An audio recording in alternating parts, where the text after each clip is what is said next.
laini pako, o Bwana, Bwana wangu, tena Mungu hilo lake jina,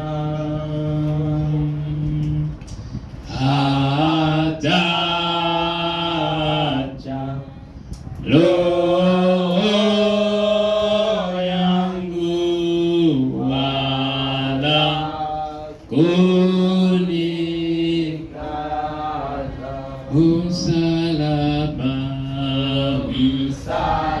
Msalaba ndio asili ya mema, nikatua zigo hapo hapo, nina uzima furaha daima, onjoni kafurahini papo, hata akili yangu jina mbele za babaye,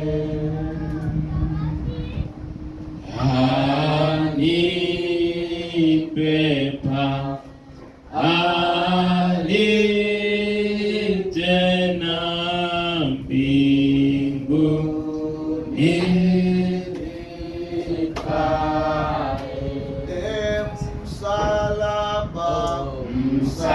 msalaba ndio asili ya mema, nikatua mzigo hapo, nina uzima furaha daima, njoni kafurahini papo. Tuombe. Baba mpenzi, Mungu na Baba yetu wa mbinguni, Baba tunakushukuru sana kwa mengi Bwana umetutendea. Baba tunakushukuru kwa ajili ya siku mpya ya leo ambayo Bwana umetupa majaliwa tena Bwana ya kukusanyika katika nyumba yako takatifu, tukiwa ni wenye afya, nguvu Bwana Yesu Kristo, na nia ya kukutumikia wewe Bwana. Baba, katika jina la Yesu Kristo tunakuomba Bwana ukatuondolee shauku zote za ulimwengu Bwana. Baba, ukatupe shauku yako na nia yako ya kukutumikia wewe katika roho na kweli Bwana. Baba, tunakuomba ya kwamba utamiliki na kutawala yote Bwana. Baba, ikiwa ni kusoma kwa neno lako Baba, tunajitoa kabisa katika njia na mawazo yetu Bwana. Baba, tunakuomba ya kwamba utamiliki na kutawala, ukituongoza Bwana Yesu Kristo na kutushikilia. Baba, tunaomba ya kwamba utatusaidia kwa jina la Yesu Kristo. Amen. Amina. Barikiwe sana watumishi wa Mungu kwa yote yaliyoendelea, na wasalimu wote kwa jina la Bwana Yesu Kristo. Niombe sasa, tutafungua Biblia zetu kitabu cha Zekaria 14. Nitaenda kusoma kuanzia mstari wake wa 6 na kuendelea kwa jina la Bwana Yesu Kristo. Zekaria 4, Zekaria 14 mstari wa 6, nitasoma hapo. Pointi ni mstari wetu wa 7. Tena itakuwa siku hiyo ya kwamba nuru yake haitakuwa na mwangaza na kiwi, lakini itakuwa siku moja iliyojulikana na Bwana, si mchana wala si usiku, lakini itakuwa ya kwamba wakati wa jioni kutakuwako nuru. Jina la Bwana barikiwe kwa kusoma kwa neno lake. Tuketi. Hiyo ni siku ya Bwana.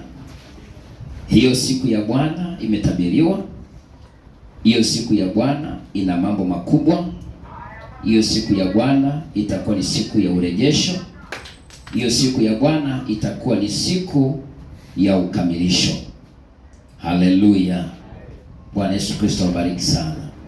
Kwa hiyo kwa sababu ilikuwa ni unabii, na unabii kama tunavyojua ni neno la Mungu, na neno hilo huwa linatimizwa. Bwana Yesu abariki sana. Haliwezi kuacha kutimizwa kabisa. Basi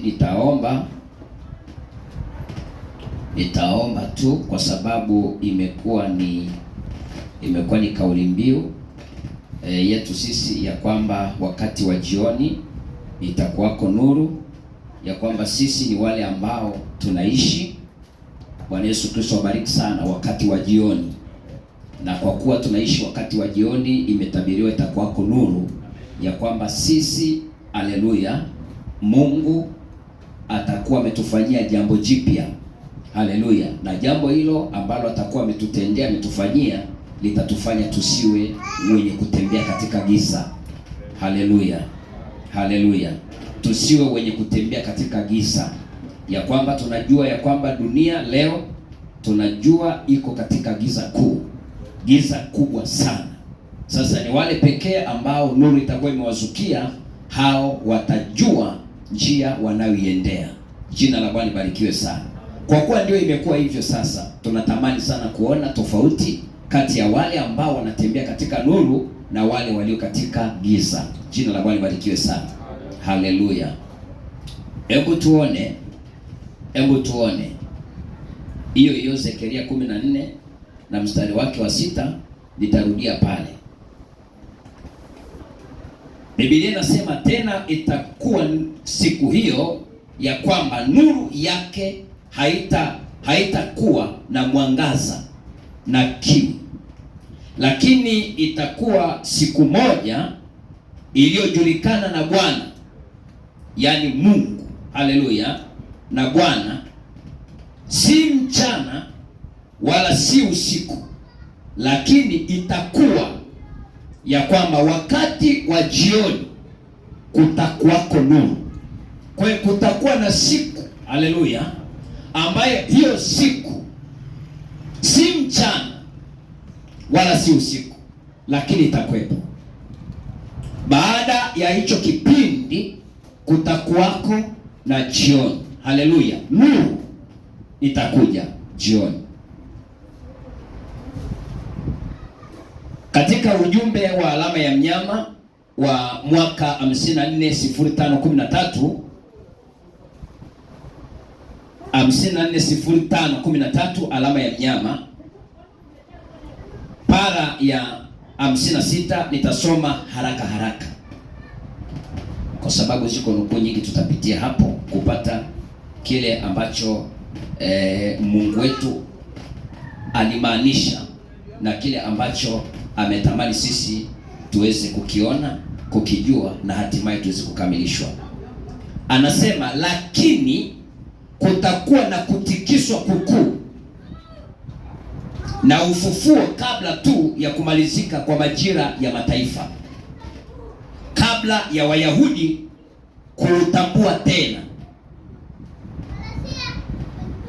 Ndio wakati unaendelea, wapendwa.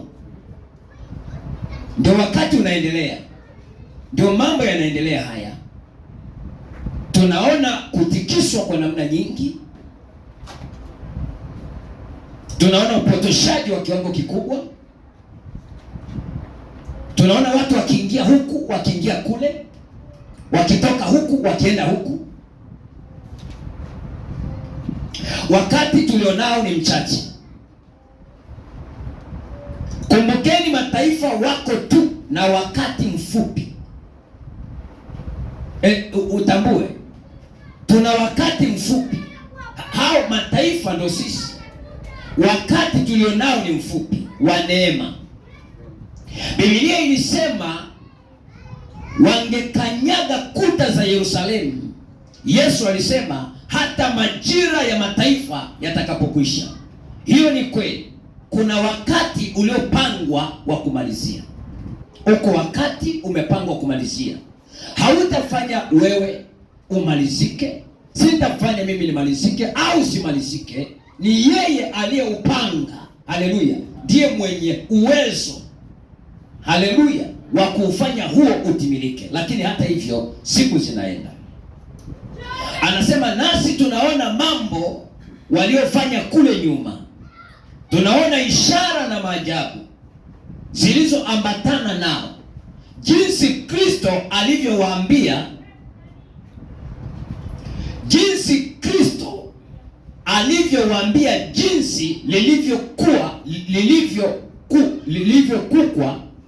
lilivyokuwa jambo la ajabu na vile walivyokuwa.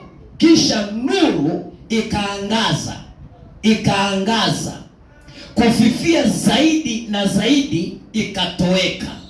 Ndipo kwenye wakati tu wa kumalizia ilikuwa kuwe na mlango mwingine uliowekwa wazi kwa ajili ya kanisa. Unajua, haleluya, unajua wewe na mimi, kama Bwana Yesu Kristo atakuwa nakupa neema kidogo ya kutazama kile kinaendelea sahihi, utaelewa hichi kinachoongelewa hapa. Bwana Yesu Kristo abariki sana. Haleluya. Utaona ili giza linaloongelewa hapa, na utaona hiyo nuru inayozungumzwa hapa ni ipi. Bwana Yesu Kristo abariki sana. Ya kwamba wakati huu Mungu amefungua mlango wazi kwa ajili ya kanisa. Amefungua mlango wazi kwa ajili yako mimi na wewe. Amefungua mlango wazi kwa hao ambao bado hawajapata neema, waipate neema ili waingie kwa huo mlango. Palestina anasema, na kutakuwako na wakati, siku, nabii alisema, ambayo haitakuwa usiku wala mchana. Uelewe, na hiyo siku utaitambua ni ipi. Haleluya. Wakati tunasonga, anasema nabii alisema, ambayo haitakuwa usiku wala mchana.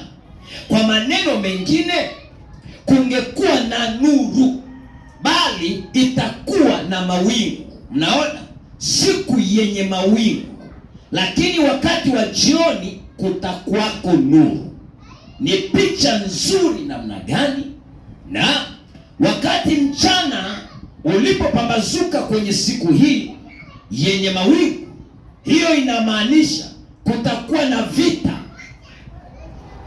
na shida na misukosuko na majira na makanisa na itikadi na kila kitu.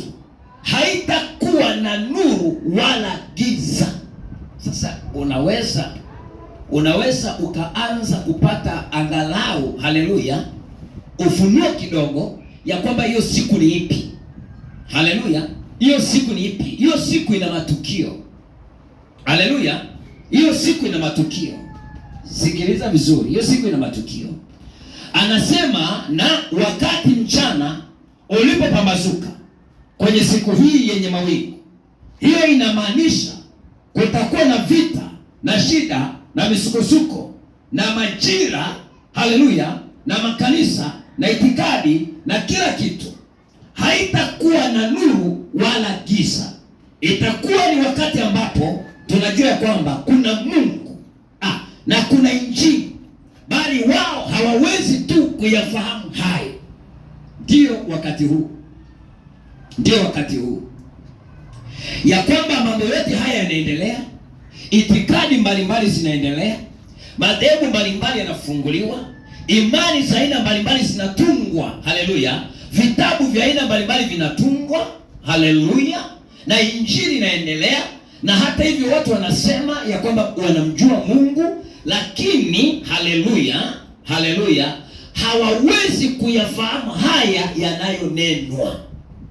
Mnajua ninalomaanisha? Wao watasema Biblia ilisema ya kwamba wao walifanya jambo hilo kule nyuma katika Pentekoste, walifanya vile katika kanisa la mwanzoni, wao walikuwa na ishara hizi na maajabu, lakini kanisa letu halifundishi jambo hilo. Haleluya. Ndio mambo yanayoendelea saa hii. Kusanyiko lile na lile watatengeneza utaratibu wao, haleluya, watatengeneza mwongozo wa kuendesha namna ya injili ya kwao ambayo ni kinyume na Biblia. Lakini hata hivyo, wakisema wao wanaishi wakati wa jioni, ambapo hiyo nuru imezuka juu yao ya kwamba wamefunguliwa macho waweze kuona kitakachotukia, lakini hata hivyo bado wamebaki kwenye lile giza. Jina Baba likiwe sana. Ndio mambo ambayo yanaendelea leo. Kwa hiyo tunaona huu ni msisitizo ya kwamba, mpendwa uliyeko mahali hapa, ujue wakati unaoishi ni upi. Ujue wakati unaoishi ni upi. Je, anayeishi wakati huu wa jioni anapaswa kuwa amebeba nini? Anapaswa kushikilia kitu gani? Ni dalili zipi zinamwonyesha ya kwamba tayari na yeye akiishi katika huo wakati? Je, ameingizwa katika wakati au bado, ili ajue ya kwamba ni wakati sasa wa kuingia. Jina la Baba likiwe sana. Haleluya. Lakini kanisa letu alifundishi mambo hayo. Mnaona kuna mawingu, si usiku wala mchana, kwa sababu wao wanaiamini Biblia, lakini sio yote. Wanaamini ujumbe, lakini sio wote. Wanaamini ya kwamba unabii ulikuwepo. Zekaria 14, haleluya, 7 ulikuwepo, upo. Wanajua habari ya Malaki, haleluya, 4, 5, 6 ya kwamba nabii atakuja, haleluya, kwa ajili ya kutimiza jambo fulani, lakini hata hivyo hawaishi.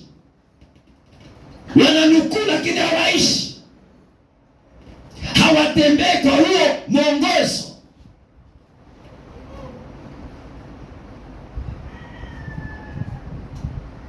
Haleluya. Haleluya. Anasema lakini hata hivyo tunamwamini Yesu Kristo. Tunaamini katika kuja kwake mara ya pili. Na tunajua yeye atakuja. Wanakiri hivyo mpendwa, lakini hawako tayari kutii yale ambayo wameagizwa. Hawako tayari kutii. Hawako tayari kutayarishwa. Hawako tayari kukamilishwa. Hawako tayari. Lakini wanasema anakuja. Wanasema anakuja. Biblia ilisema haitakuwa mchana wala usiku. Usingeweza kuita mchana wala usingeweza kuita usiku. Lakini angalia, wakati wa jioni kutakuwako nuru. Wakati wa jioni.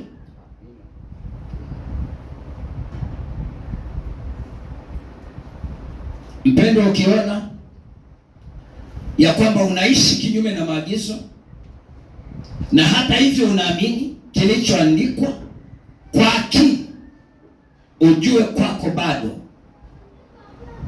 bado hiyo siku ya jioni, haleluya, haijatimizwa kwako. Bado haijafunuliwa.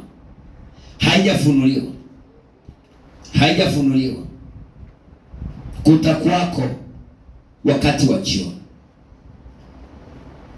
Katika Biblia hiyo Zekaria 14 mstari wake wa 9 anasema nini?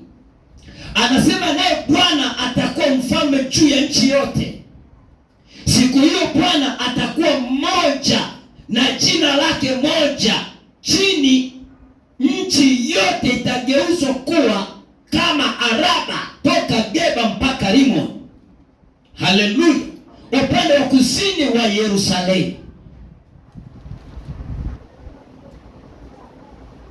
Watakuwa na Mungu mmoja, watakuwa na jina moja. Haleluya. Hiyo nuru itakapowazukia, hawatakuwa tena na matengano. Hawatakuwa wakiongozwa na neno. Haleluya. Haleluya. Bwana Yesu Kristo abariki sana.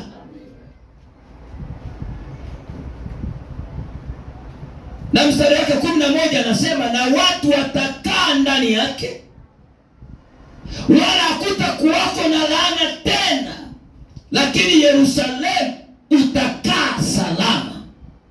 Yerusalemu utakaa salama, kwa maana laana itatoweka wakati wa hiyo nuru kutenda kazi, laana zitatoweka. Laana zitatoweka kwa sababu kitendo cha huko kusukwa, kitendo cha haya mabaya na maovu yanayoendelea ni kwa sababu ya kunyang'anywa hilo neno, ni kwa sababu ya kupotoshwa kwa hilo neno, ni kwa sababu ya kuondoka kwenye msingi wa neno, ndiko kwenye kuleta hayo yote, hilo giza. Jina Baba likiwe sana. Ndio maana unabii ukaletwa pia na Malaki. Jina Baba likiwe sana. Hiyo Malaki 4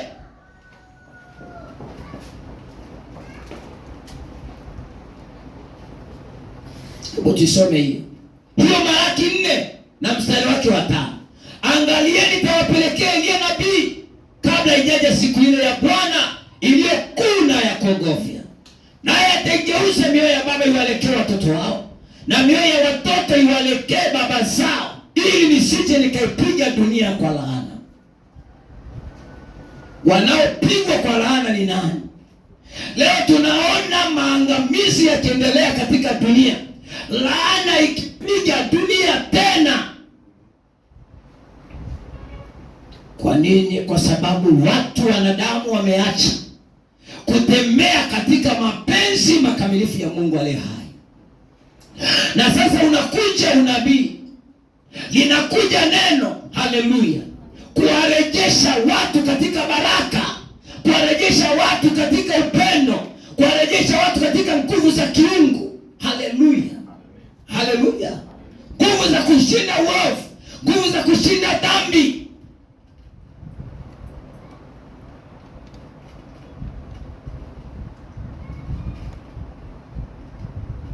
Hivi unaelewa? Bwana Yesu Kristo abariki sana. Haya mambo leo unaona yakifanyika. Haleluya.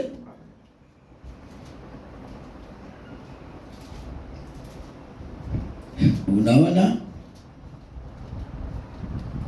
ukimwangalia mpendo huyu katika kitabu cha Amosi 5, kitabu cha Amosi 5, kitendo cha nuru kuzuka, kitendo cha wakati wa jioni kuja, kitendo cha unabii wa Malaki 4 kukamilishwa, ni kuwafanya watu waone makosa yao, waone shida zao, waone kupotoka kwao, ili watubu tena na kurudi kwa Mungu wao.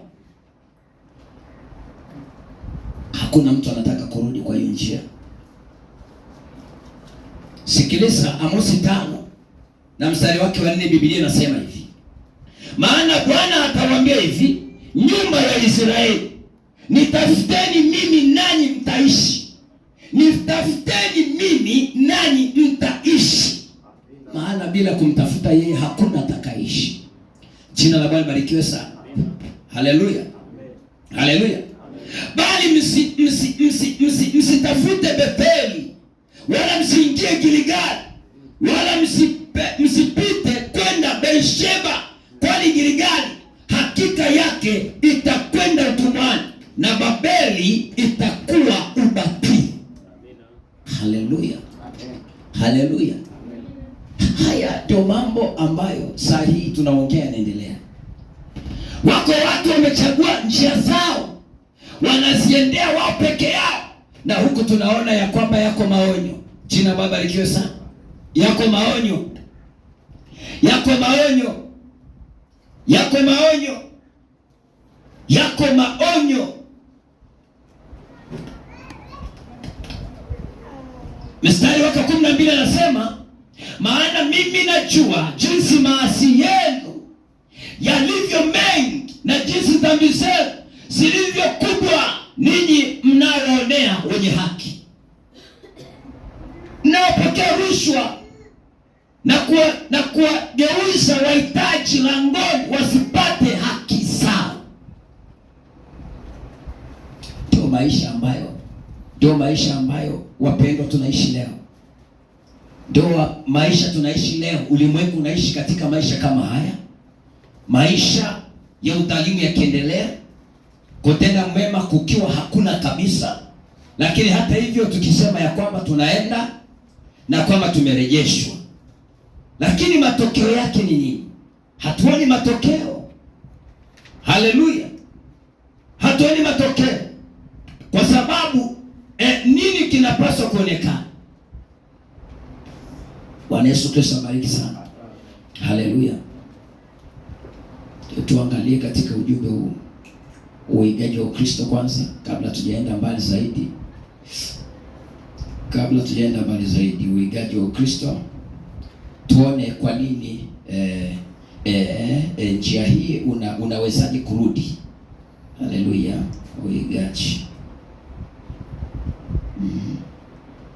Uigaji wa Kristo ziko mbili, ni 570120M. 570120M.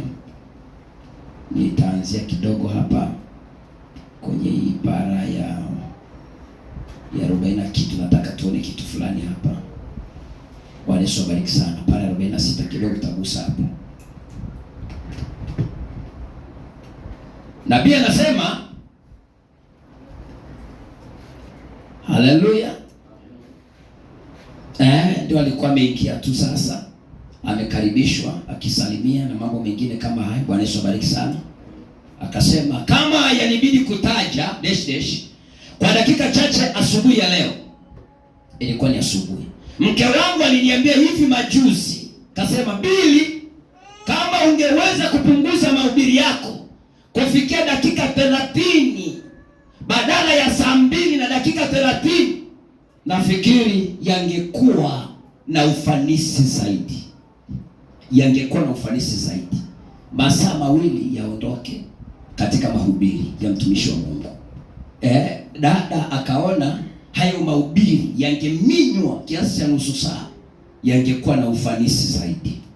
Lakini Mungu alikuwa anaona masaa 2 na nusu kwake yamekuwa na ufanisi zaidi, yangesaidia watu. Bwana Yesu abariki sana. Lakini mtazamo wa mwanadamu ni nini? Mtazamo wa mwanadamu, haleluya, juu ya mambo ya Mungu ni urahisi, uzuri, urembo. Haleluya, urembo, ulaini.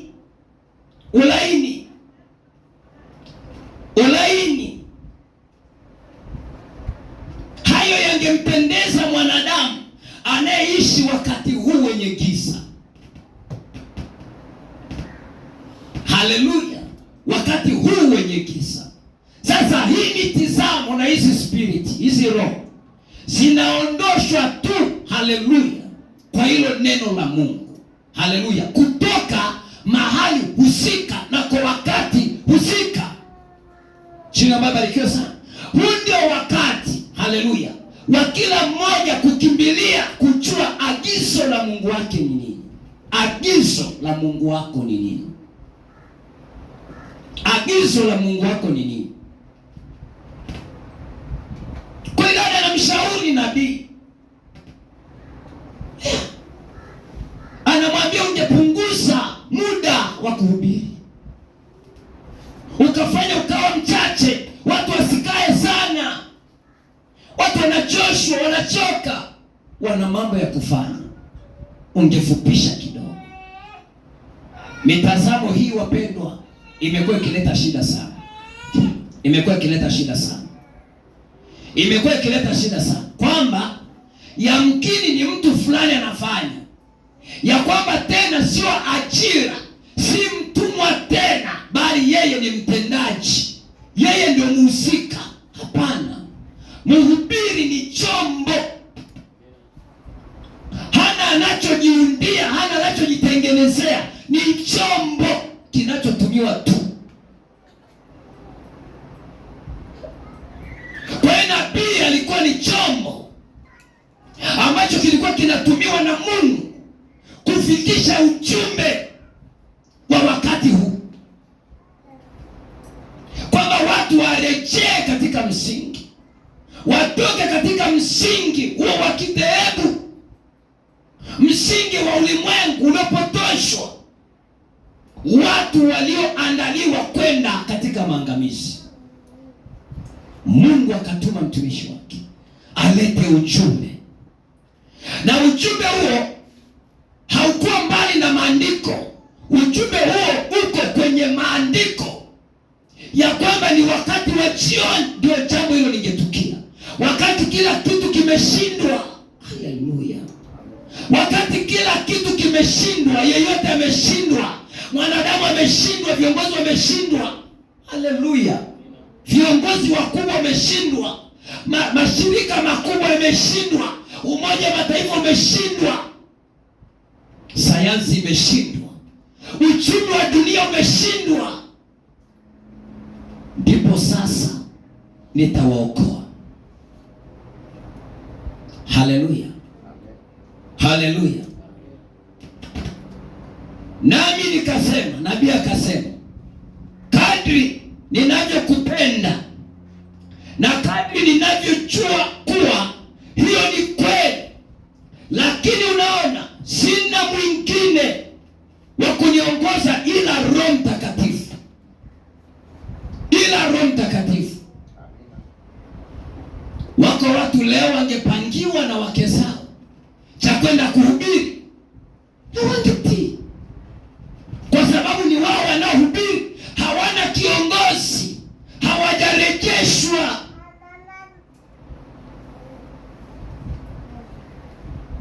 Si wake zao tu, marafiki, watu wakubwa wenye majina wangewaelekeza nini cha kuhubiri, wangewaelekeza namna ya kukemea, namna ya kuonya, namna ya kufundisha, wangetoa maelekezo na wao wangefuata.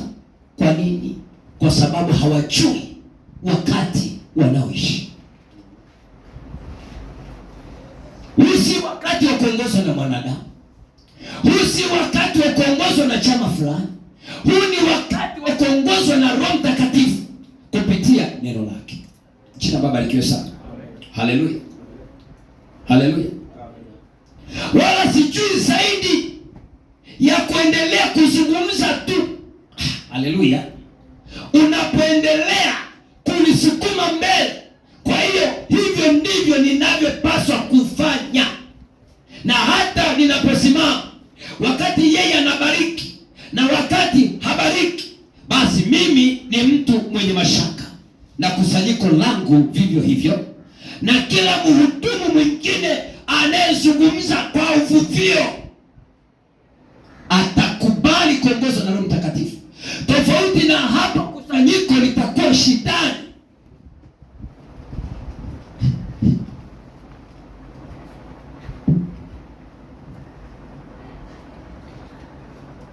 Naelewa? Naelewa hapo? Para ya 51. Hii ijulikane vizuri. Haleluya. Wako wapendwa hapa wanapaswa angalau kidogo kuelewa mambo haya. Haleluya. Tuna kama Mpiato, tuna kama Joshua, angalau kidogo upate kidogo. Haleluya. Juu ya jambo hili itakusaidia. Para ya 51. Lakini nabii ni muonaji. Nabii, ukisikia nabii, nabii ni muonaji. Nabii wa Mungu ni muonaji, naye anaitwa katika Biblia tai, anaenda juu sana angani, na kadiri anavyopanda juu zaidi ndivyo anavyoweza kuona mbali zaidi. Ndege tai. Na wako tai wa aina mbili. Kuna tai anafanana sana na tai, lakini sio tai, ana jina lake huyo, sio tai. Yuko tai original, ndio anayezungumziwa kwenye Biblia. Haleluya, watu wa Mungu. Kwa hiyo tai hupaa juu zaidi kuliko ndege mwingine yeyote. Kwanza uelewe hivi, ndio utapata haswa maana ya nabii. Ni ndege asiyefananishwa na mwingine yoyote. Utendaji kazi wake ni wa tofauti sana. Haleluya. Maisha yake ni ya kishujaa sana. Maisha yake ni makakamavu sana. Haleluya. wacha mchezo. Anasema wala hakuna jicho kama la tai, mwewe hana nafasi machoni pake. Ndege mwewe hana nafasi, asogelei kwenye jicho la tai, wala mwewe asingeweza kustahimili mwinuko wa mahali ambapo tai anaweza kupaa. Ndege tai mahali anapenya, mahali anapita, mwewe hasogei. Haleluya, haleluya. Angekufa huyo mwewe, angekufa. Yeye hana maumbile alionayo tai. Ndege mwingine awaye yote hana maumbile aliombwa nayo tai. Sasa mwewe ni ndege, kadhalika na ndege wengine, lakini tai aliumbwa hivyo kwa sababu yeye ni ndege anayeruka juu sana, naye anaweza kwenda juu sana mpaka anaweza kuona vitu ambavyo ndege mwingine hawezi kuona. Hilo jambo kiroho lina maana. Hilo jambo kiroho lina maana. Leo naona kila mtu anamchukua ndege tai, anamwekaweka tu, anamwekaweka tu. Hata washirikina wanatumia tai kwa sababu wanajua maana yake kiroho ni nini. Jina Baba likiwe sana. Haleluya. Wanajua maana yake ni nini. Ukisikia hao hizo occult groups, hao wanaitwa nini hawa Freemasons, hao wanatumia katika nembo zao tai kwa maana ya jicho. Wamelichukua jicho wakalipa mamlaka. Kwa nini? Hilo kiroho linawaongoza katika ufalme mwingine, sio ufalme wa Bwana wetu Yesu Kristo. Jina Baba likiwe sana. Haleluya. Anasema naye anaweza kwenda juu sana mpaka anaweza kuona vitu ambavyo ndege mwingine hawezi kuona, kwa sababu yuko juu zaidi. Yaani unapokwenda juu zaidi ndipo unaona kwa upana zaidi, ndipo unaona kwa upana na kwa ukaribu zaidi vitu vyote. Jina la Bwana barikiwe sana. Haleluya. Anasema basi Mungu katika kumuumba tai alimuumba kwa kusudi hilo, kwa maana kiota chake kiko juu zaidi kuliko vingine. Maskini makinda wake wako kwenye kiota na wanakula ridhi. Kwa hiyo ili kuona dhoruba au matatizo ya kija, tai ili kujihami hana budi kwenda juu zaidi apate kuwalinda makinda wake, ili aweze kuona dhoruba, aweze kuona matatizo, aweze kuona vita, aweze kuona maadui wanapokuja. Inampasa awe juu zaidi ili aweze kuona yanayoendelea katika maisha ya watu kawaida. Sasa kiroho anamaanisha nini? Naye Mungu alimfananisha nabii na tai ambaye angetokea katika umbo la nabii. Sijui kama tunaelewana. Kwa hiyo usitamke tu nabii, unatamka jua ya kuwa amebebeshwa kitu gani. Na nabii anasema ya kwamba mchungaji ndiye nabii wa kanisa, malaika wa kanisa. Jina la Bwana barikiwe sana. Yeye ndio amepewa kuona yanayoendelea katika kundi na kuelekeza kifanyike nini katika kundi. Yesu, kama tumeelewana wapendwa. Mnaposikia kwamba unakujaje hapa unatoa na ujumbe fulani ambao huo ulipaswa kuwakilishwa na mhusika, sio kwamba tunakosea. Hatukosei, ndio utaratibu jinsi ulivyo. Haleluya. Jina Baba likiwe sana.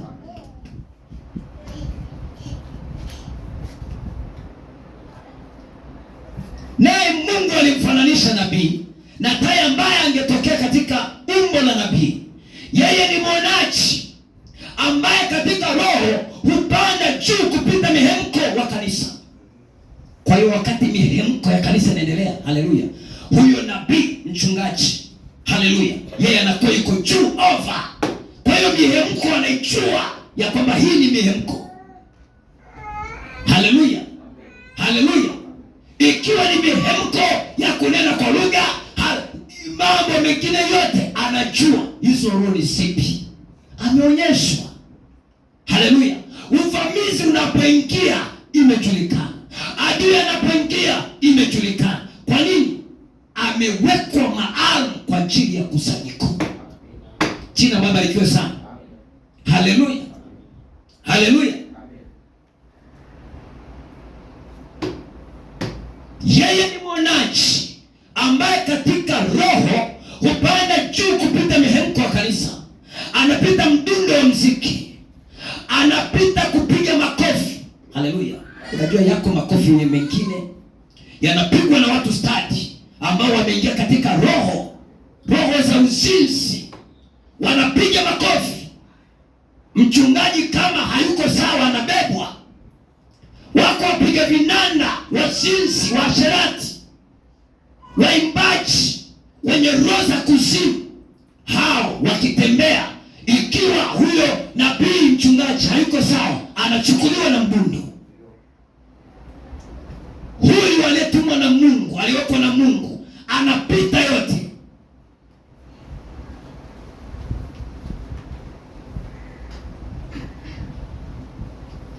Anapita kupiga makofi, anapita furaha kati ya watakatifu, furaha kati ya watakatifu, anapita hayo yote. Mungu humleta katika miliki fulani peke yake,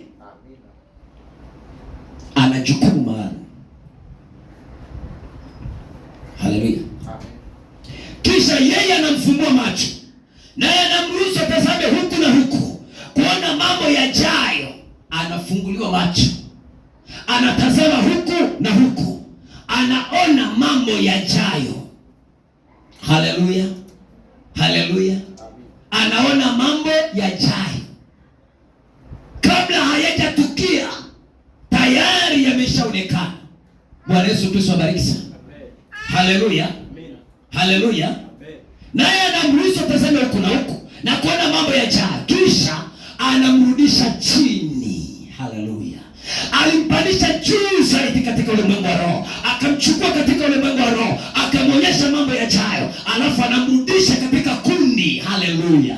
Bwana Yesu Kristo akubariki. Amina, amina. Tunaanza kucheka na kunywa juisi na supu na mandazi tukiwa pamoja. Amerejeshwa kati yetu, lakini hata hivyo ni wa kipekee. Haleluya. Kwa ajili ya jambo fulani. Haleluya, haleluya, haleluya. Uelewe jambo hilo. Anasema hivi, kati ya washirika wa huo mwili, kati ya washirika wa mwili ni sisi hapa wapendwa, washiriki wa mwili wa Kristo. Jina la Bwana barikiwe sana. Haleluya. Kisha namrudisha chini kati ya washiriki wa huo mwili, ili kuwatabiria juu ya kile kilicho karibu kutukia. Kwa hiyo Mungu alikuwa amemchukua Ezekieli juu sana na kumwacha aone kote yapata miaka 2600. Wazia hilo sasa, na kumwacha. Jina la Bwana barikiwe sana. Haleluya, haleluya. Kwa hiyo nabii Ezekieli akatoa nabii ambao haukumhusu yeye, ila ulihusu kizazi kijacho. Jina la Bwana barikiwe sana. Kwa hiyo je, nini kinachoendelea leo? Unabii wa Malaki 4:5-6. Haleluya, haleluya. Malaki leo hayupo, ila unabii leo umetimia. Zekaria leo hayupo, lakini unabii kwa maana ya neno la Mungu leo liko likitimizwa. Jina la Bwana barikiwe sana. Haleluya. Kwa hiyo mimi na wewe, ikiwa tutapishana na unabii, tumekwenda na maji. Unapishana na unabii, umekwenda na maji, umekwenda na maji. Huu ni wakati wa kurudi kwenye imani ya baba zetu, hao mitume na manabii. Jina la Bwana barikiwe sana.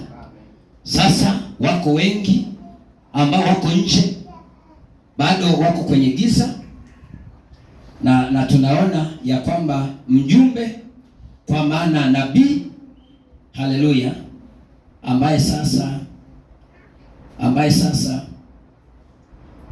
alipewa ujumbe huu aulete kwetu sisi ambao tunamwamini Bwana Yesu Kristo, ya kwamba yeye hutuma manabii kwa ajili ya kuwarejesha watu kwenye msingi huo wa neno.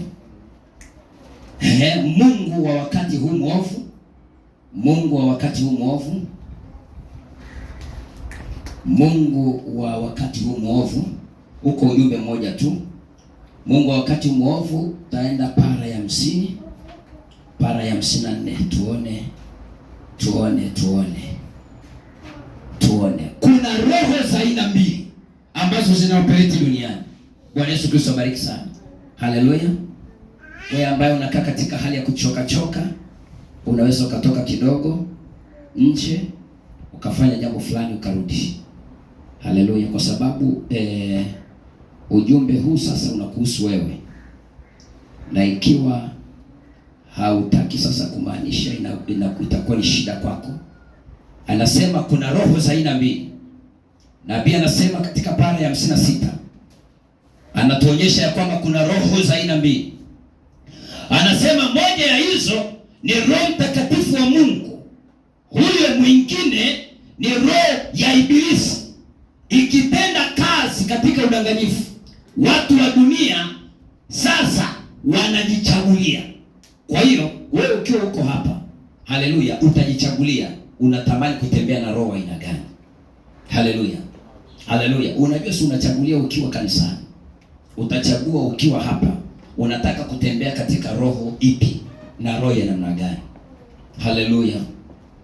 Haleluya. Akanafunua, anasema Roho Mtakatifu yuko hapa akimwita bibi harusi wa Kristo atoke.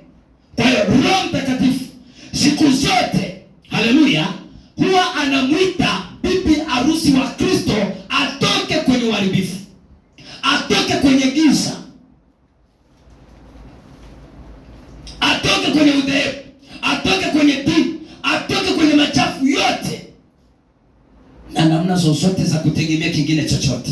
Kwa hiyo Roho Mtakatifu ndio kazi yake, na Roho Mtakatifu, haleluya, ndiye kiongozi wetu katika wakati huu wa jioni, akilirejesha kundi katika njia iliyo sahihi katika neno.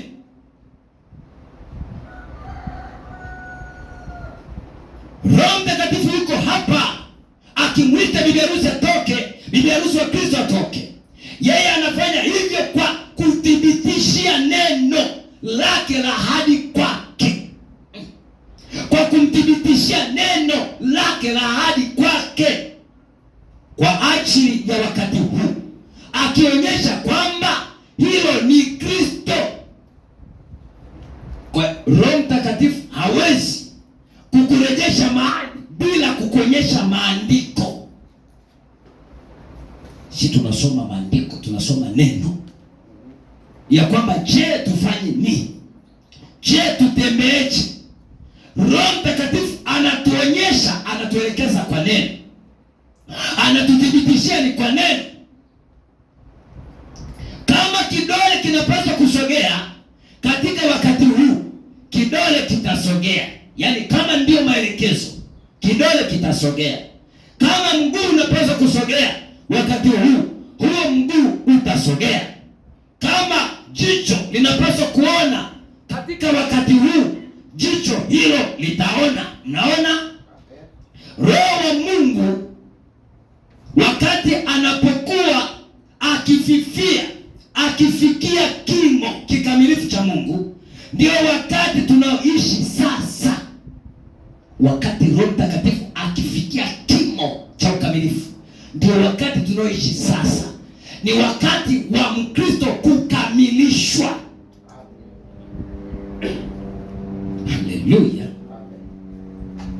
Haleluya.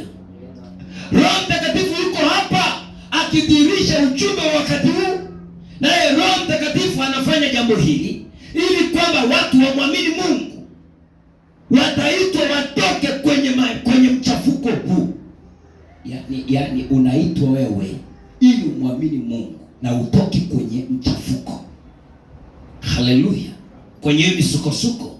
Roho mchafu wa ibilisi yuko hapa akiliita kanisa lake kwa upotofu. Unajua mambo haya unaweza ukawa unaona kama ni ukichaa fulani unahubiriwa. Roho wa Mungu yuko hapa akiita bibi harusi wa Kristo atoke kwenye uchafu, na roho wa ibilisi yuko hapa akiita pia kanisa lake liko hapa ndani, akiita pia kanisa lake litoke na kwenda kwenye upotofu. Kwa hiyo kuna watu wanatoka na watu wanakamilishwa kurudi kwenye uasi, watatokea hapa. Bwana Yesu tusabariki sana. Na ndio maana leo wapendwa, tunaona mengi yametukia na yanaendelea kutukia. Watu walioanza salama, lakini leo wanamtukana Mungu. Haleluya! Wanakwenda kinyume na Biblia, lakini walikaa kama walivyokaa hapa.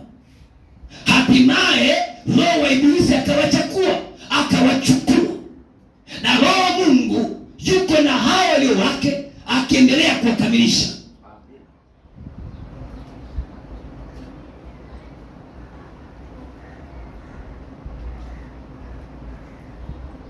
Kwa watu wanaandaliwa katika makundi makubwa mawili, wanaoamini na wasioamini, wanaandaliwa mahali pamoja.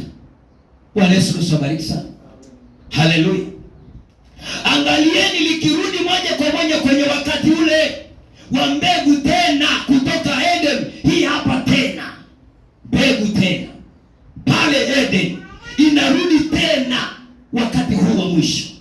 Matokeo tutakayopata na kuyaona ni yale yaliyotokea Eden, ya kwamba watu hawa wa leo, jina mabarikiwe sana, hawatakataa neno lote, hapana, ila watapinga. Haleluya! Watapinga sehemu yake ndani yake.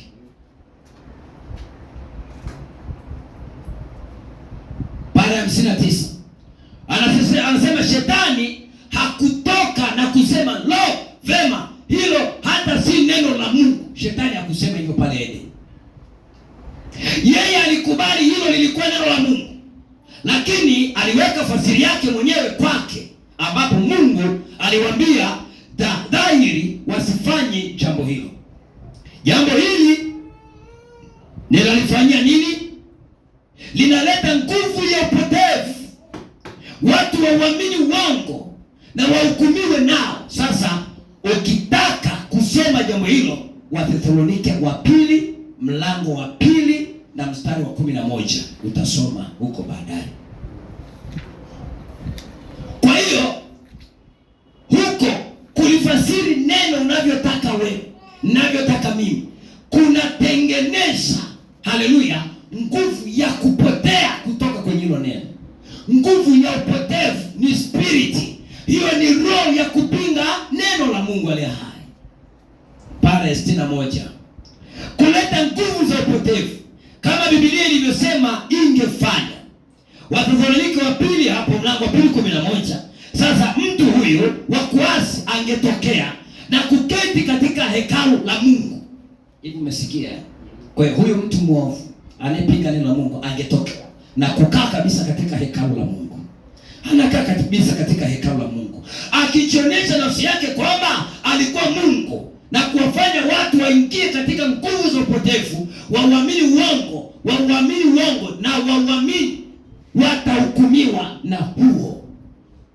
Kwa hiyo leo tunaona yako makusanyiko mengi, wanaosimamia makusanyiko hayo ni wana wa uasi, na wakijitambulisha kama ni wana wa Mungu, wametumwa na Mungu kabisa kuongoza. Haleluya! Lakini wanawapeleka watu potevuni. Sasa haya utayajuaje mpendwa? Ni mpaka utakapodhamiria kurudi kwenye neno. Jina Baba barikiwe sana. Anasema nguvu za upotevu ni za ibilisi, mashetani. Sasa wakitenda kazi katika wana wa kuasi. Kuasi ni nini? Wana wa siku hizi wanaasi nini? Ni kama Hawa alivyoasi. Unapouliza unasema hivi, hawa wana wa kuasi huwa wanaasi nini? Unarudishwa mpendwa, kama vile Hawa katika bustani ya Eden alivyoasi, alivyokwenda kinyume na neno la Mungu, alivyofanya ambayo hakuagizwa na Mungu kufanya. Huo ndio unaitwa uasi. Sasa anayetekeleza anaitwa mwana wa uasi. Kwa hiyo anakwepo mwana wa uasi, huyo amewekwa hapa. Haleluya, haleluya. Anasema ni kama Hawa walivyoasi hapo mwanzo, neno la kweli la Mungu, hiyo ni kweli. Sasa kama mngetaka kupata jambo hilo, anakuja kwenye Waefeso. Haleluya. Na tulifungue Waefeso 2 kwa dakika moja tu, maana inaonekana vizuri kwamba sisi nitatamani kwa dakika moja tu. Haya, naangalia Waefeso 2:1 mstari wa kwanza na wa pili. Tasoma hapa tu, imeandikwa, nanyi mlikuwa wafu kwa sababu ya makosa na dhambi zenu ambazo mliziendea zamani, kwa kuifuata kawaida ya ulimwengu huu na kwa kumfuata mfalme wa uwezo wa anga, roho yule atendaye kazi sasa katika wana wa kuasi. Huyo ni roho gani? Ni roho wa Ibilisi, ni Lucifer mwenyewe akiwa ndani ya wanadamu akitekeleza mipango yake. Leo wako watu ambao wanajiita ni bibi harusi lakini ni wana wa kuasi. Haleluya. Unaweza ukashangaa. Unaweza ukashangaa. Haleluya. Unaweza ukashangaa. Unaweza ukashangaa.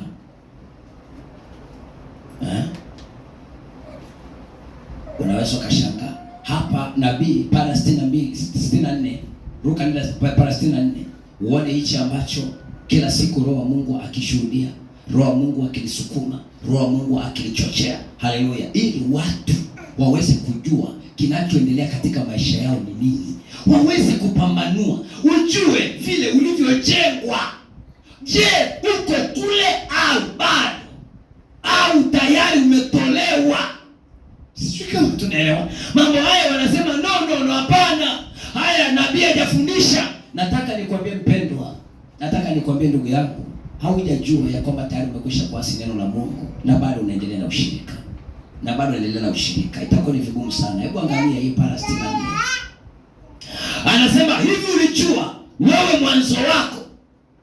Ninaweza kuthibitisha kwa neno la Mungu ya kwamba wewe, mtu yeyote aliye humu ndani, mtu yeyote aliye humu ndani atathibitisha kwa neno kwamba wewe ulikuwa nani. Neno linathibitisha. Haleluya. Anasema wewe humu ndani ulikuwa hai katika babu wa baba yako.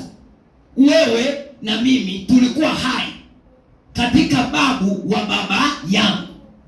Babu wa baba yako ulikuwa hai, wewe ulikwepo, ulikwepo. Haleluya. Na mimi nilikwepo, ulikwepo.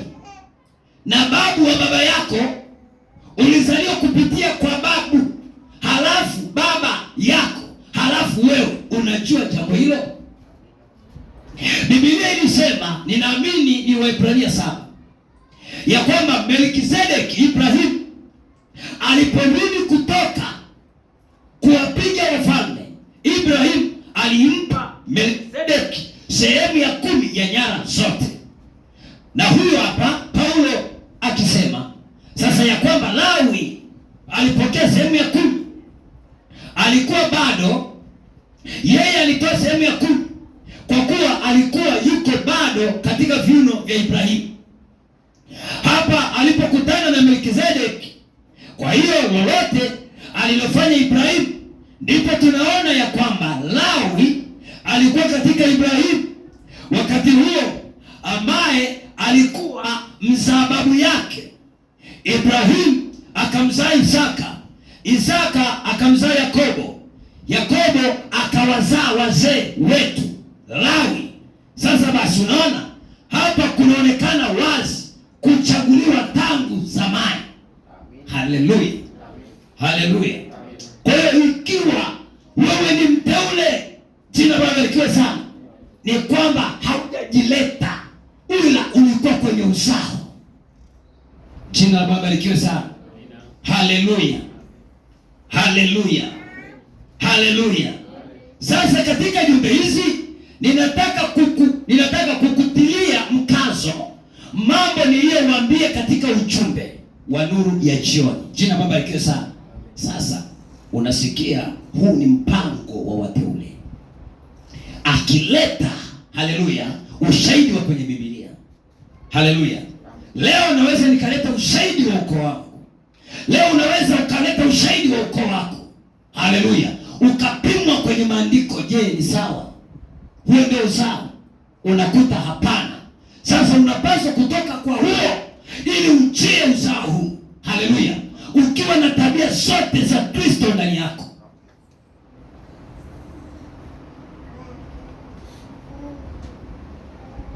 Haleluya.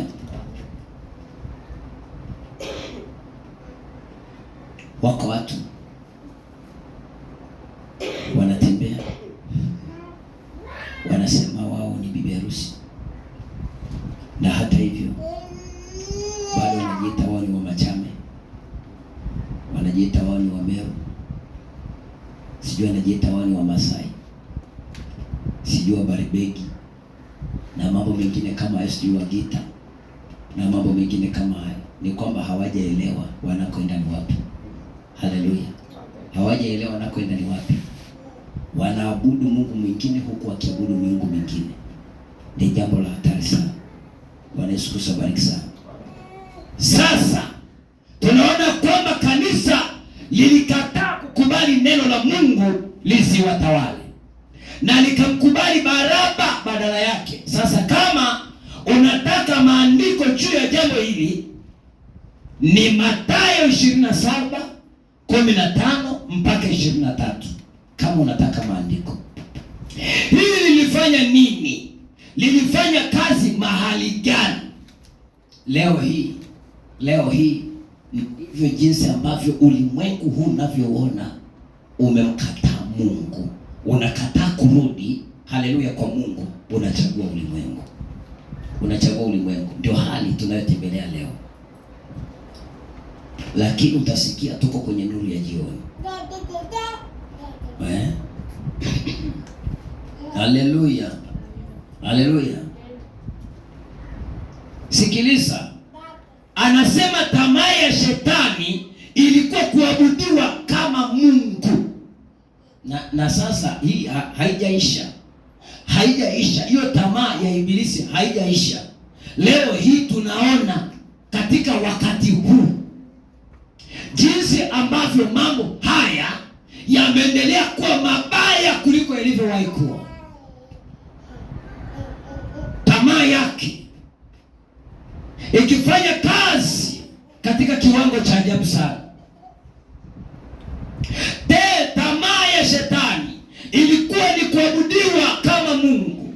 Alichukua theluthi mbili za nyota za mbinguni, akapanda juu ya nyota hizo na kuwahubiri na kuwadanganya theluthi mbili. Mnaona jambo hilo? Vema, angalieni. Ndiyo tamaa yake.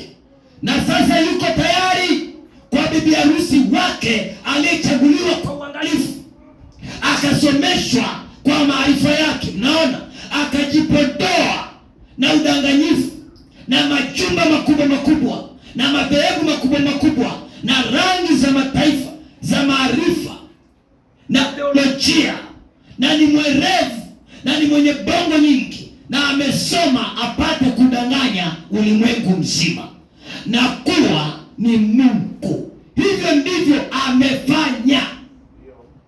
Kwa hiyo ana bibi harusi wake. Unaposema ya kwamba mimi ni bibi harusi, hakuna shida. Hakuna shida. Bibi harusi wa nani?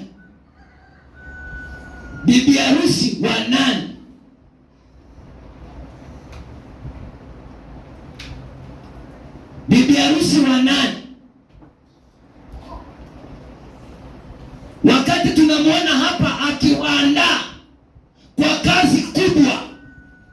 hao bibi harusi wa kwake, anawaandaa kwa elimu, anawaandaa kwa vipodozi, anawaandaa kwa uzuri, urembo, anawaandaa kwa mambo makubwa makubwa ya anasa za ulimwengu. Wako kanisani, hao huambii kitu. Ni watu wenye elimu ya kutosha, wana maarifa mengi, bongo zao, IQ zao ni kubwa. Wewe utawaeleza nini? Wameandaliwa ni bibi harusi mahali fulani. Kumbuka, ziko roho za aina mbili, Roho Mtakatifu na roho ibilisi. Katika wana wa kwasi yupo akivuna. Haleluya, yupo akivuna. Anasema sasa yuko tayari kwa bibi harusi wake aliyechaguliwa kwa uangalifu, akasomeshwa kwa maarifa yake. Mnaona, anajipodoa na udanganyifu na majumba makubwa makubwa na madhehebu makubwa makubwa na rangi za maarifa na teolojia, na ni mwerevu na ni mwenye bongo nyingi, na amesoma apate kudanganya ulimwengu mzima. Hiyo raw spirit kwa ajili ya kudanganya ulimwengu mzima. Kama unavyojua, ndio kazi ya ibilisi, kupotosha ulimwengu mzima akitaka kuabudiwa kama Mungu. Yote yanaelekea kwenye wito wa mpinga Kristo ambaye tayari amewekwa taji halifa wa Mungu, na bibi harusi wake wa kisayansi anayependa ya ulimwengu amevalishwa katika fahari ya elimu ya kiakili na ya kidini. Amefanywa wa kidini kama yeye na kwa fasiri yake mwenyewe ya neno la Mungu, kama alivyomfanya Hawa na kama alivyomfanya mwanawe Kaini. Sasa mlisema ati mwana wa shetani. Watu wanahoji kuhusiana na Kaini. Ni kweli Kaini sio mwana wa Mungu. Haleluya.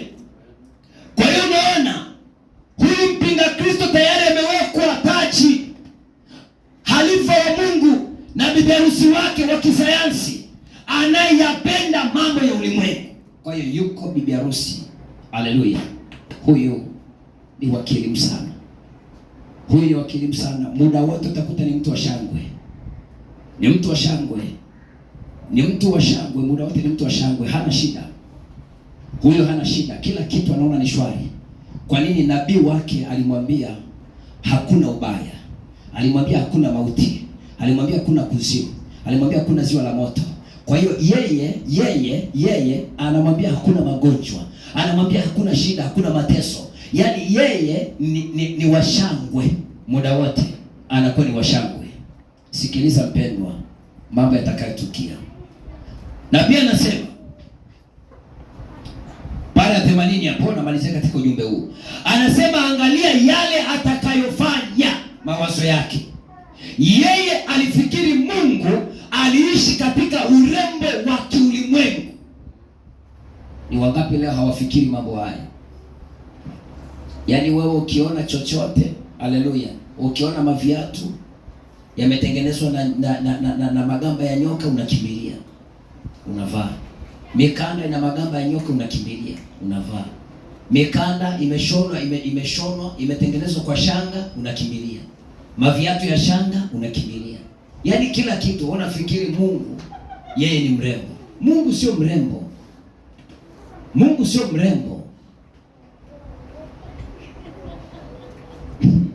Haleluya. Unafikiri Mungu ni mrembo. Mungu si mrembo. Umesikia mpendwa? Mungu sio mrembo.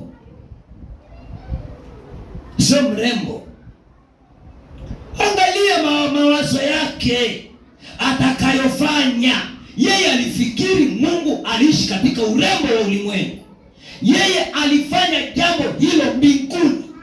Dhambi haikuanzia kamwe katika bustani ya Eden. Ilianzia mbinguni. Watu taona kila mtu anakuambia angalia ilianzia pale Eden, ilianzia. Sikiliza, weka vizuri pointi zako.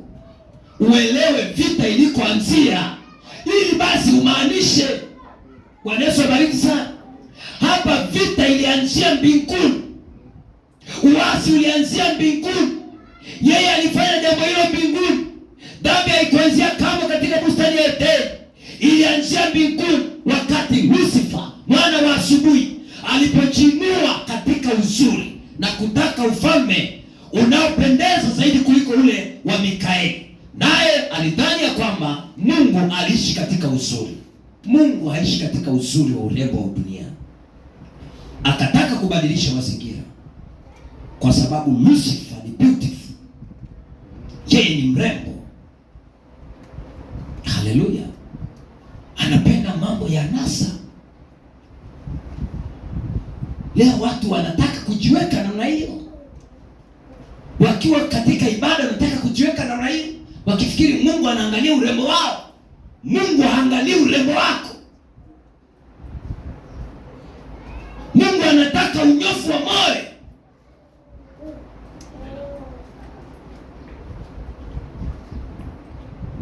Nifanye jambo fulani, nifanye jambo fulani. Hapana, haiko hivyo. Haleluya! Bwana Yesu awabariki sana.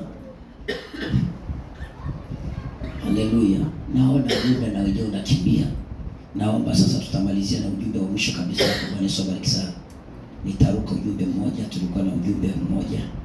Naomba tumalizie huu wa mwisho. Bwana Yesu awabariki sana. Naomba tumalizie tu wa mwisho hapa. Tuone kwa nini wewe na mimi. Haleluya! Je, unasadiki? Je, unasadiki? Je, unasadiki?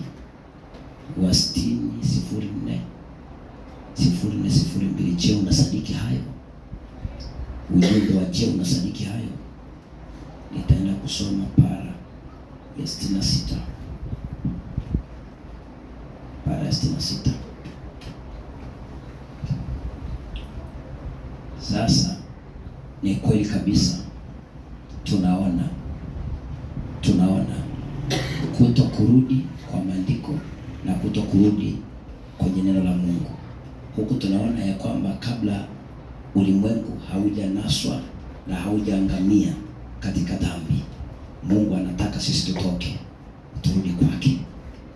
Yeye anapokuacha kuna madhara yanakuja. Yeye anaponiacha kuna madhara yanakuja.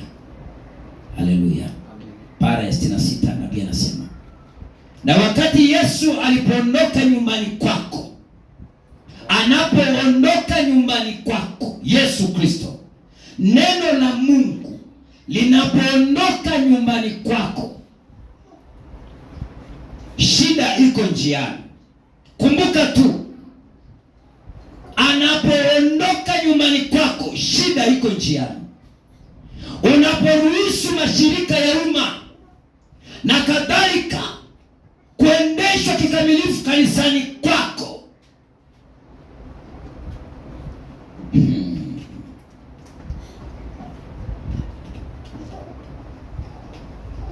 Yesu anapoondoka kanisani mwenu, shida iko njiani. Na Bwana Yesu anapoliacha dhehebu ambao wanamweka kando na kusema vema, sasa tuamini kabisa kwamba kuna mambo haya yangekuwa ni ya kweli kabisa, nanyi mnamchukua kitu kingine, shida iko njiani. Kumbukeni jambo hilo. Leo mambo unaona yanavyoendelea, si kwamba watu hawakuamini sawa sawa, waliamini sawa sawa, wakaamua kumwondoa neno katika makusanyiko yao, wakaamua kumwondoa neno katika familia zao, na alipoondoka hawakuwa salama. Haya leo ndio yanayosababisha matatizo kwetu. Wewe na mimi tusiporudi, haleluya, katika neno kwa huyo Mungu, hawezi kuturudia. Tumeona katika hicho kitabu cha Amosi 5 mstari wake wa 4 kile ambacho alikuwa anasisitiza Roho wa Mungu. Haleluya. Umeona kile alichokuwa anasisitiza. Anasema tunamwacha Tulimwacha Yesu wapi? Kanisa lilimwacha wapi? Kwenye karamu ya Pentekoste. Tunapoondoka kwenye zile nguvu za kale za Kipentekoste na karamu ya Pentekoste, tunamwacha Yesu. Yesu, hiyo ni kweli kabisa. Tumepoteza haki zetu. Unapoziacha nguvu za kweli, unapoacha neno la kweli, umekimbilia kwenye kamba za mauti. Nimekimbilia kwenye kamba za mauti. Leo vita yetu ili tushinde ni kuwarudisha watu kwenye neno na si kurudi kwenye neno. Hakuna kitu kingine. Hakuna kitu kingine. Hawa watoto wadogo hawa, vita walionayo sio ya kawaida. Wanasema sio ya kitoto. Sio vita ya kitoto. Shetani yuko tayari kuandaa bibi harusi wake kiakili. Yeye ndiye mwenye nguvu na mamlaka ya kuwapotosha, haleluya, watu wote wa dunia, kuwapotosha. Yesu Kristo, neno la Mungu linapoingia ndani ya mteule, haleluya, ni kuondosha hiyo mamlaka isiweze kutenda kazi kwa namna yoyote. Namtosha kabisa. Hiyo ndio ina nguvu ya kushinda. Haleluya. Nguvu ya kushinda. Katika kitabu kile cha Mambo ya Walawi, sikumbuke sawa vipi, maandiko yanasema, haleluya, kwa wale wote watakaofunua utupu wa jamii zao na familia zao, ya kwamba wamelaaniwa. Kufungua utupu, wamelaaniwa. Wakati huu tunaoishi, sio wewe unaenda kufungua, ila wamejifunua wenyewe. Ndio wanakuja kwenye eneo lako la kazi, kwenye eneo lako la biashara. Ndio wamekuja sasa, wamejifunua. Sio wewe unafunua, ila wamekuja wamejifunua na utupu wao. Wanaongea ukiwa unaangalia utupu wao. Unakula ukiwa unauangalia. Sasa ikiwa Kristo hata kuhamisha, hata kutoa kwenye hiyo vein, hata kutoa kwenye huo mshipa, utajikuta unaabudu, haleluya, lakini unaenda. Unaabudu lakini unaenda. Kwa nini? Hiyo spirit, hiyo roho ni katili sana.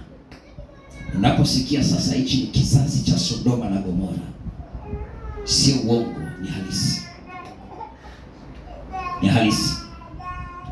Sasa hivi tunavyoongea, idadi kubwa sana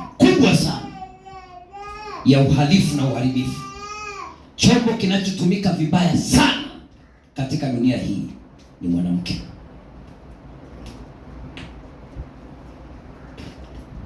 Umesikia vizuri ya kwamba kilichotokea Eden kilikuwa ni kitu gani? Na saa hii tunavyoongea kimekuja kwa ajili ya kumalizia. Kinamalizia wakati. Watakaoshinda ni watakaorudi katika neno la kweli, watakaorudi katika ukombozi wa Kristo Yesu. Hao pekee ndio watakaoshinda hiyo dhambi ya Sodoma na Gomora. Hakuna namna nyingine ya kushinda. Wasi wa kiwango cha hali ya juu sana, mabinti wadogo miaka 12, miaka 13, 15, ni walevi, wanakunywa bia mfano kuna, wanafanya ushetani kiwango hakuna. Wao yani wao hawana rika. Unakutana naye hawezi kukusalimia. Yeye akikuona anakuona ni mteja.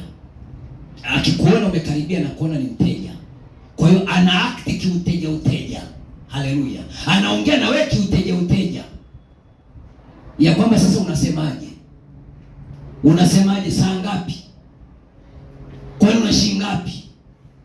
Yes. Kila mahali wao sasa ndio wenye kumiliki magari makubwa ya kifahari. Wao ndio wanamudu, wanaendesha. Haleluya. Haleluya. Lakini kwa idadi wao ndio wengi.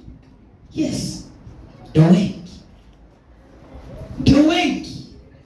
Nataka kusemaje? Ndio wengi.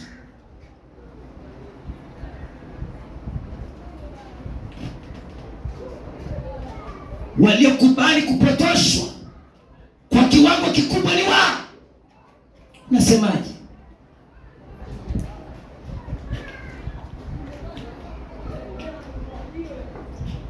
Wasiotaka kuheshimu tena ni wao. Wasiotaka kutawaliwa tena ni wao. Unasemaje?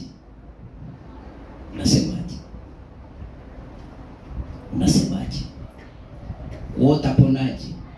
Nitaponaje kama hatutarudi kwenye neno? Taponaje? Familia taponaje? Watoto wadogo hawataponaje ikiwa hatutarudi kwa nguvu zote katika msingi wa neno?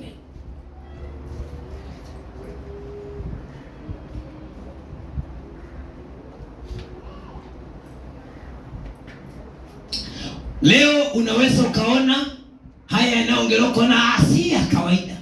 Sio ya kawaida. Unaweza kujikuta umeoa jini. Unaweza kujikuta umeolewa na jini.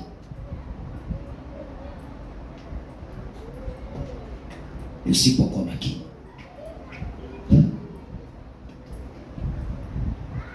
Kwa sababu hao wameandaliwa na mkuu wa anga.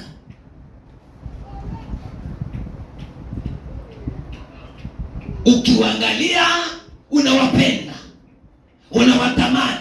Vigezo vyote vya ulimwengu wanavyo, na wewe unatamani kuangalia vigezo vya dunia. Utajikuta umefungwa nao.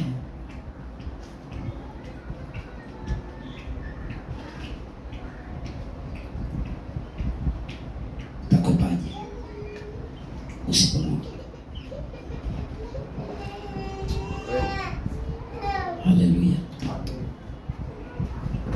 Nakupaja. Tunahitaji nguvu na madhihirisho ya Roho Mtakatifu yarudishwe kanisani, kudhihirisha zile nguvu. Yesu kamwe hakusema enendeni ulimwenguni kote na kufundisha. Kamwe hakusema enendeni ulimwenguni na kufanya deshi. Alisema enendeni ulimwenguni kote mkaihubiri Injili. Nayo Injili ni kudhihirisha nguvu za Roho Mtakatifu, ufufuo. Tungali umbali wa maili milioni 1 kutoka mahali tunapopaswa kuwa. Hebu tusonge mbele na turudi tulipomwacha kwenye karamu ya Kipentekoste. Tuko mbali sana. Tunayoyafanya leo hatukuamriwa kuyafanya.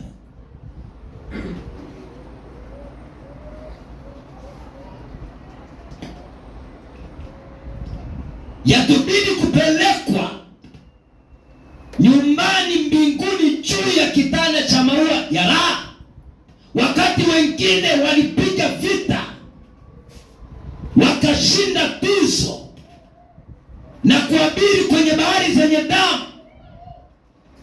Tunatarajia kufanya nini? Wewe na mimi tujiulize maswali. Waliotutangulia, haleluya, hawakuondoka wakiwa katika namna ya ulegevu kama tulionayo, ya kubembelezwa kama tulionayo. Inawezekanaje wewe na mimi tukashindana nao?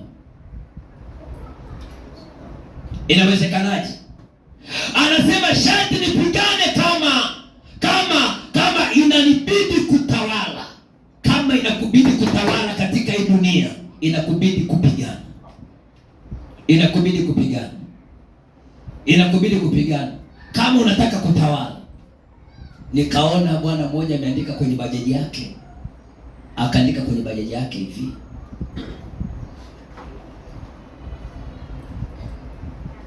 kama hautatawala itakubidi kutawaliwa.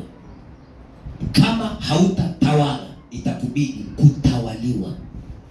Kama hautajituma itakubidi kutumwa. Kama hautajituma wewe, hutajituma, basi utatumwa. Wako watakao kutuma. Na namna utakayotumwa sio hii ya kibibilia, ni hii ya ulimwengu. Sasa ya ulimwengu ikikutuma, unachakaa mpaka unaota kutu kabisa. Sharti nipigane kama inanibidi kutawala, niongezee ushujaa Bwana. Hakika tunahitaji kupigana. Tunachohitaji ni kumwomba Mungu atuongeze ushujaa. Ushujaa kutoka kwenye nini? Ushujaa kutoka kwenye nini? Lazima turudi, tuwe na nia, haleluya, ya kurudi kwanza. Tuwe na nia, haleluya, ya kujua pale tuliko kwanza, ili tujue tunahitaji ushujaa wa kufanya nini. Sio nipe ushujaa. Ushujaa wa nini? Wapi? Kwani uko wapi? Umepungukiwa na kitu gani? Umepungukiwa na kitu gani? Unawezekana ukao unaomba ushujaa na wakati wewe, haleluya, uko katika nia kabisa ya kuasi, na hata hivyo hujui na uelewi.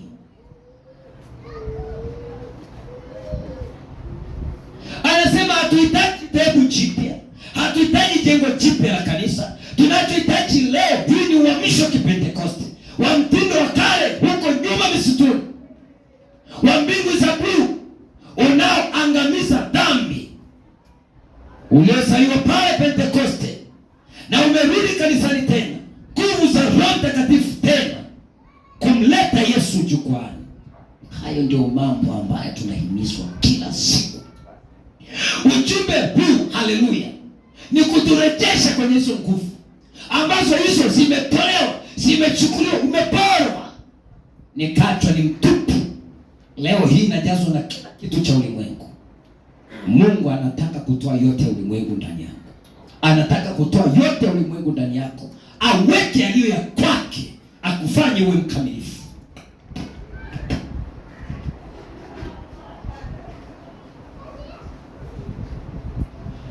Tunahitaji hilo. Hiyo ndio shida ya kanisa letu leo hii. Tunarudi nyuma mno. Tunavutiwa na mitindo ya ulimwengu. Pole pole, mwaka baada ya mwaka, linaanza kufa kidogo kidogo na kunyoka. Naona mtu anatembea muda, baadaye kidogo huyu ameanza kuvutwa, mwishoni amelegea, amekuwa mlenda kabisa.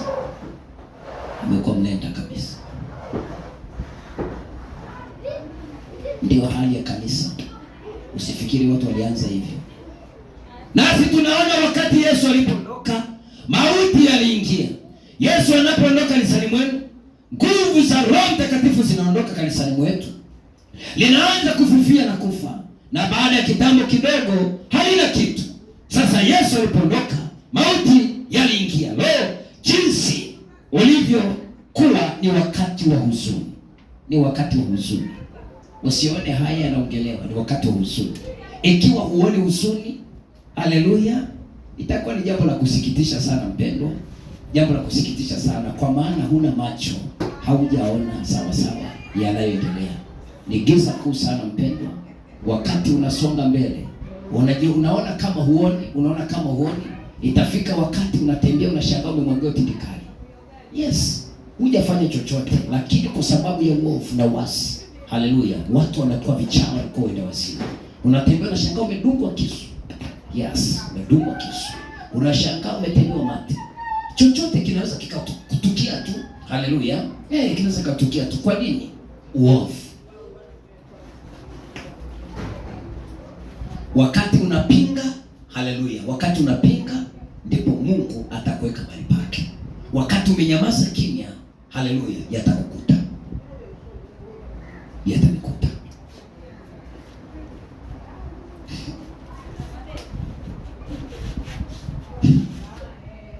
Amalizia para hizo mbili. Naomba tusimame tu wapendwa. Unaona mambo kama haya yanakuwa yanaumiza. Ndio, yanakuwa yanaumiza. Usingeona kuchangamka, usingeona kucheka, usingeona kufurahisha. Kwa nini? Kwa sababu ni mambo ambayo yanaumiza. Kupokea nguvu za Mungu, huwezi kunapokea tu nguvu za Mungu halafu unakaa unacheka tu kama mwenda wazimu. Hapana. Unapokea nguvu za Mungu, hizo nguvu za Mungu zinaleta maumivu ndani. Jina Baba barikiwe sana. Maumivu ya kiroho ya kwamba kwa nini niko hapa? Kwa nini siko hivi? Kwa nini niko hivi? Hayo yanaitwa maumivu ya kiroho. Bwana Yesu bariki sana. Huwezi tu kuwa unashangilia tu, unacheka tu. Hapana. Hapana, tuko kwa ajili ya kufurahishana. Anasema hivi, wanawake wa Kipentekoste wana shida gani siku hizi? Ndilo ninalojiuliza. Mhubiri yoyote angesema maneno haya. Yeyote anayeanza kusema ya kwamba nafurahishwa sana, nachekeshwa sana,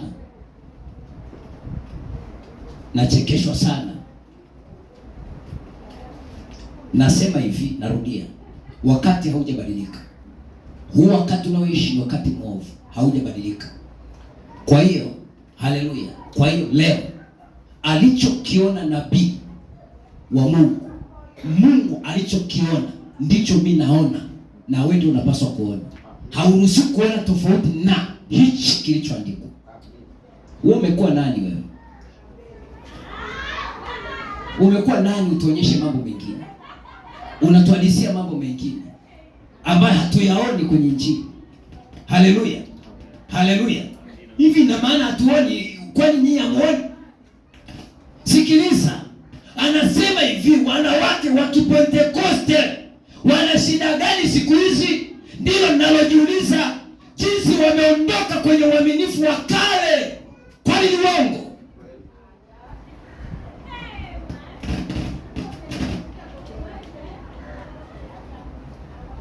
Naongea na mtu leo anaanza kukuangalia kuanzia chini hivi mpaka mguuni hivi. Alafu haondoi jicho mzee. Anakuuliza kwa nini? Kwani shilingi ngapi? Anakuambia wewe, nikikupeleka pale kituoni, mimi nakuacha, mimi naondoka. Mimi naondoka. Si tunapendwa sana. Unasikia? Na wewe unakuja kutueleza habari hizo kwenye Injili. Hatutakubaliana na mambo kama haya tukubaliane nayo. Haleluya. Jinsi wameondoka kwenye uaminifu wa kale, jinsi mama zenu walikuwa na nywele ndefu, na leo hii wanawake wa Kipentekoste wanajipodoa kama kundi la wavaa vinyago na kukata nywele zao na kuvaa maskini nguo fupi namna hiyo kama tu wengine wao. Wanataka na kukata nyasi alasiri, wakati wanaume wanapita hivi. Unatambua ewe mwanamke ya kwamba itakubidi kuwajibika kwa kuzini na hawa wanaume? Mambo yanaendelea leo. Wamesahau mama zao kile waliishi. Leo unamuuliza mtu kwamba tupe mfano wa maisha yako wewe. Hayo ya kujipodoa kwenye mitandao, ya kujionyesha kwenye mitandao na mambo. Tuonyeshe mama yako alifanya wapi? Mama yako alifanya wapi? Hakuna, hatuoni. Tunaposema mama, tunaonyesha neno la Mungu. Mama maana yake neno. Wa hiyo tabia umetoa wapi? Tuonyeshe. Hakuna. Imetoka ulimwenguni. Hatuta entertain mambo kama hayo. Hatupaswi kufanya hivyo wapendwa. Tunapaswa kukasirikia mambo hayo na kuyapinga mambo hayo na kuyakataa kwa nguvu zote. Anasema unajianika kwao kwa makusudi. Kwa kusudi hilo ni pepo mchafu juu ya kanisa pamoja na watu, wala hawajui. Vipofu wala hawajui. Hiyo ni kweli. Ni uongo. Ni uongo kwamba sio vipofu. Nimekwambia hivi, hao watu wanakuja, tunafanya nao kazi. Anakuja mtu anajianika kabisa, mwingine anakuja kabisa tu tumbo liko wazi, kitovu kiko wazi, yaani anaweza kutoa kabisa simu namna hii, lakini anafanya hivi, ndo anakupa simu, anataka uone tumbo.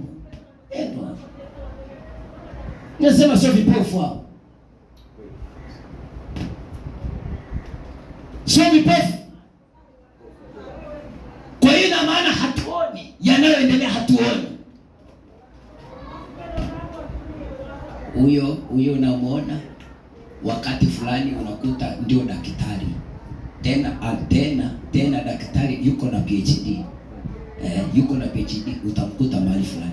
Leo wewe usipoona shida utakutana naye mahali fulani, ndipo akudunge sumu, unaanza kushangaa, sijui nimefanyaje, mbona nalegea. Sio nalegea, haukujua mahali pako.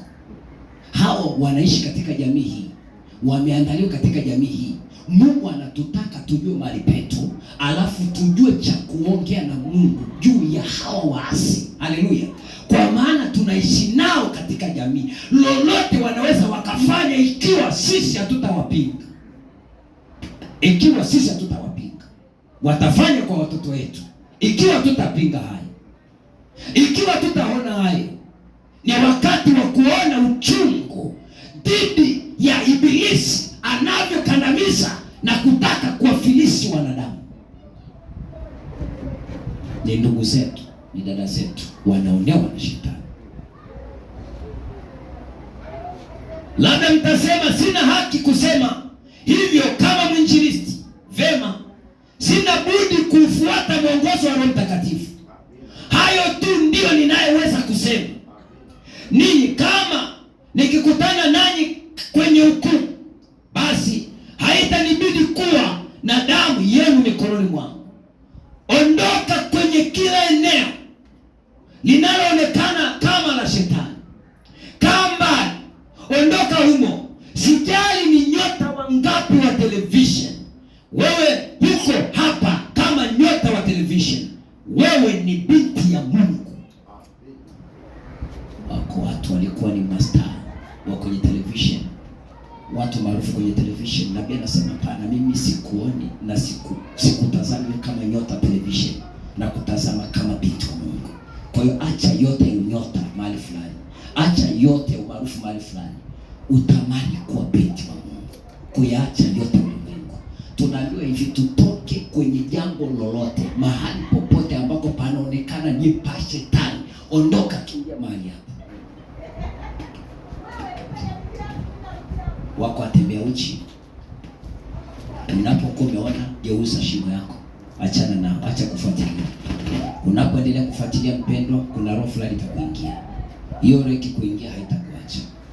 Na ukianza kuiona ni ya kawaida, ukianza kuona ni ya kawaida, ujue umeshakolea, ujue umekolea. Haleluya! Ukiona ni ya kawaida, ujue umekolea. Inatakiwa unatubia Mungu. Haleluya! Kwa hayo unayaona, kwa sababu saa hii hayo mambo hukuruhusiwa wewe kuyatazama, lakini leo unayatazama. Ni swala la kutubu.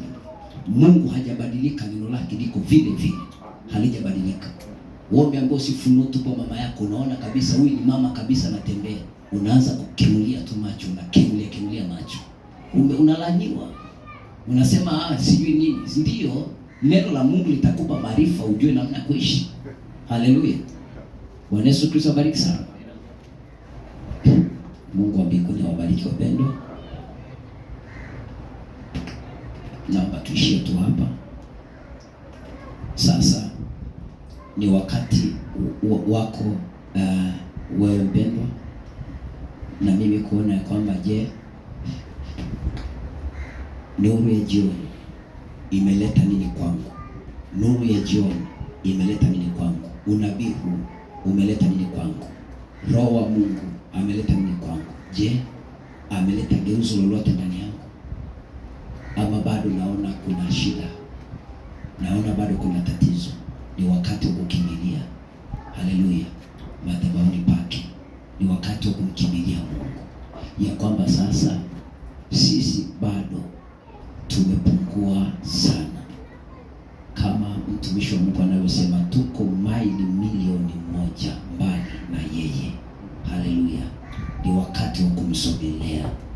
sababu muda hata hivyo wapendwa umeisha.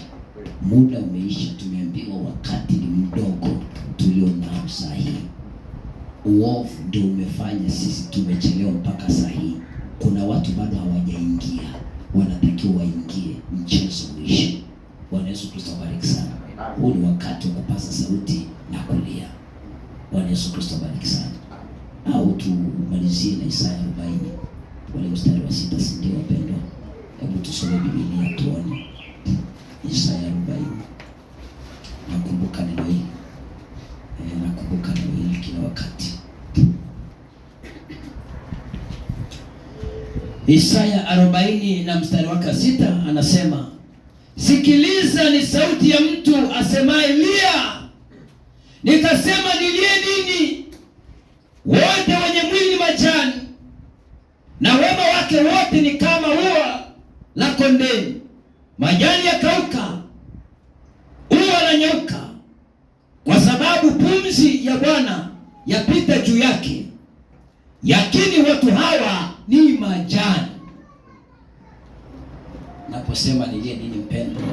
Lia kwa sababu siku ikaribu. Siku ikaribu ya kuondoka. Unapokuwa umeondoka, napokuwa nimeondoka, nitaonyesha nini? Utaonyesha kitu gani? Tutaonyesha nini katika ufalme wa Mungu tulichofanya? Kwa hiyo ni wakati wa kulia, kwa sababu siku zimepita na hakuna kitu tumefanya. Ni wakati wa kumlilia Mungu ya kwamba Bwana, niko mahali hapa, nisaidie. Angalau niwe na tunda hata moja nitakaloonyesha mbele zako siku unaniita. Bwana Yesu Kristo awabariki sana. Wanijua vyema Bwana, wanijua vyema Bwana, wanijua vyema Bwana, nipo mbele zako Baba. Wanijua vyema Baba, wanijua, wanijua vyema Baba, wanijua, wanijua vyema Bwana, nipo mbele zako. Wayajua na mapito yetu, wayajua na mateso yetu, wayajua vyema Yawe, nipo mbele zako Baba. Wanijua vyema Bwana, wanijua, wanijua vyema Bwana, Baba, wanijua, wanijua vyema Bwana, nipo mbele zako. Wayajua na maombi yetu, wazijua toba zetu, wazijua vyema Bwana, tupo mbele zako Yawe. Wanijua vyema Bwana, wanijua, wanijua vyema Bwana, Baba, wanijua, wanijua vyema Bwana, nipo mbele zako. Mungu wetu anataka tuwe wanyenyekevu, turejee katika neno lake. Hiyo ni kwa njia tu ya kutubu na kuomba nafasi nyingine tena. Yeye ni mwingi wa rehema wapendwa, hata dharau kabisa moyo wa huyo mtu mnyenyekevu na aliyopondeka. Yeye atasikia na hata hivyo atajibu. Niombe